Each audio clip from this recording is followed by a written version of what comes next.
Hi everyone, it's Practical Mommy with my mommy Manual Mom, and I'm here with Dr. Jackie Demko, who is an orthodontist, and she's been in practice for 9 years. And she's sharing what are some of the questions that you need to ask when meeting with a prospective orthodontist.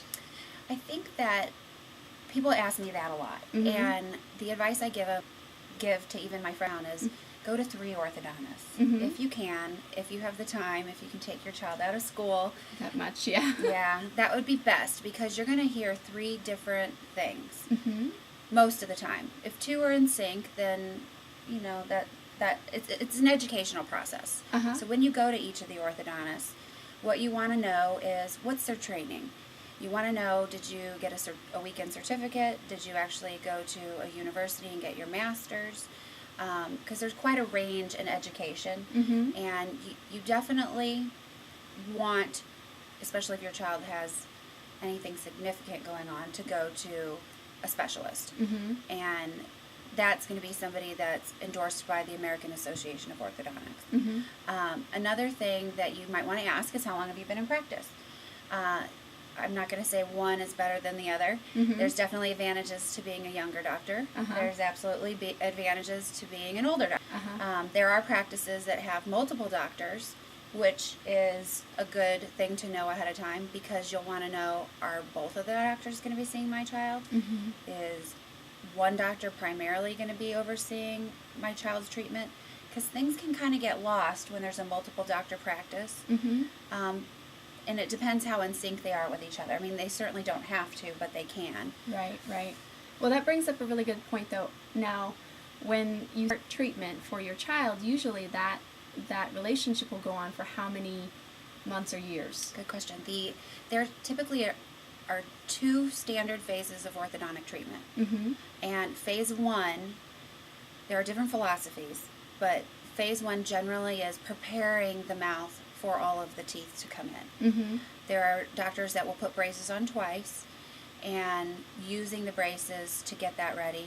There are other doctors like myself that will use appliances to broaden the jaw if we feel like there's crowding going on, or develop the jaw if there's an underbite or overbite going on. I like people to kind of think about braces move teeth, and then there's retainers or arch developers that develop the foundation. And so those are really the 2 schools of thinking. But that phase 1, can last usually actively, meaning I'm actively doing something, for a year, sometimes a couple months. Crossbite can easily be fixed sometimes in 3 months. Then braces, if you do them once, so you do the phase 1, then phase 2 being the braces, I'd say standard is about 2 years in braces. With a good phase 1, you can easily cut down the braces time to a year, and therefore cutting down on cost. Okay, and let's move right into cost. What should they expect to pay?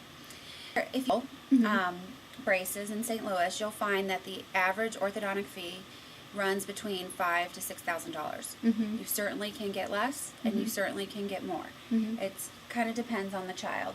A retainer, which sometimes is all that's needed, can be a couple $100. Okay, and that's it. I have had cases where we've done surgery, expanders, Invisalign, and braces end up being 10 grand. So that's kind of the high end. Yeah, the high end. Very high end. When you're meeting with these doctors, you can kind of get a sense for the cost, but also that you're in this relationship for 1 to 3 years, right? So, yeah, and sometimes 5, 6, because after treatment, then you have your retainer phase, and no one will tell you that you don't need retainers. Retainers are a lifetime thing. You need to always have a set, know that they fit. If you know that, your teeth should always look as good as they do the day you get your braces off. So the relationship could be 5, 6 years. Well, thank you so much, Jackie.